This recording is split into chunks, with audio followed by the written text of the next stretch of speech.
शहद को हर मर्ज में शिफा बख्श माना जाता है। वहीं बाजारों में अब हर तरफ मिलावटी शहद पाया जाता है और खालिद शहद नायाब होकर रह गया है।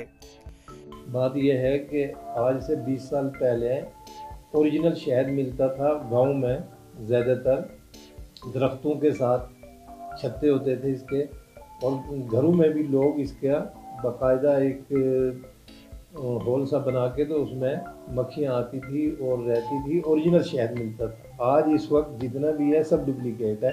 मिलावटी शहद की वजह अब उसकी खरीद फरोख्त में भी काफ़ी गिरावट आ गई है। ऐसे में खालिद शहद तैयार करने वाले ताजिरों का कारोबार बुरी तरह मुतासिर हुआ है। मिलावटी और बनावटी शहद के बाइस उनका कारोबार चौपट होकर रह गया है। बाजारों में मिलावटी और नकली शहद को बगैर किसी जांच और तहकीक के बहुत कम कीमतों पर फरोख्त किया जाता है और यही वजह है कि खालिद शहद फरोख्त करने वालों को खरीदार मिलना मुश्किल हो गया है। तिब्बी माहिरीन का मानना है कि जहां खालिद शहद बाइसे शिफा है, वहीं नकली शहद सेहत के लिए मुज़िर भी है।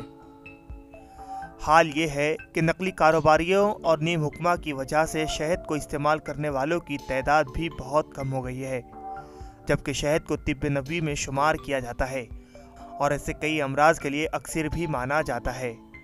ईटीवी भारत के लिए पुलवामा से शौकत डार की रिपोर्ट।